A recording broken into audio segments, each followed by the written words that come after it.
Yes, my husband is doing a favor for my son. Cleaning my son's car, guys. There you go, guys. See, look at that. It's shiny. Shiny like a brand new, guys. Look at that. Shiny like a brand new. There you go, guys. My son's car has no insurance right now because he's still recovering from his accident from the games.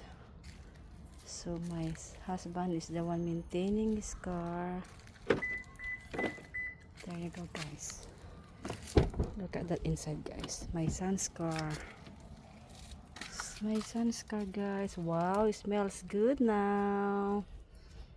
It smells good na ang car ni Richmond. See, how is that, my love? Isn't it lucky, son? Look at that, guys. Ang linis ng kotse ng aking anak. Shiny like a brand new. See, look at that, guys. See, isn't it very clean? Smells good. Ayan, guys, isarado na natin. Ang swerte naman ng anak, diba, guys?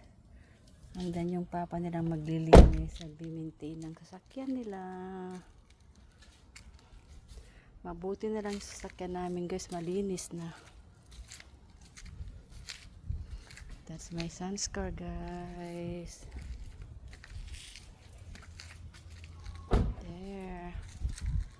Bye, guys. Stay safe always, guys. Yan, check up pa, guys, kung malinis na ba talaga para hindi naman pintasan ng anak ang paglilinis ng ama. Diba, guys, ang linis. Yan. Bye.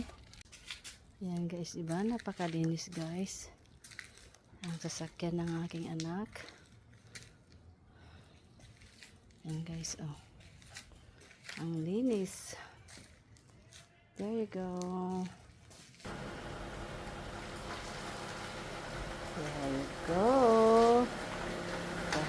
The car of my son is clean already. Oops.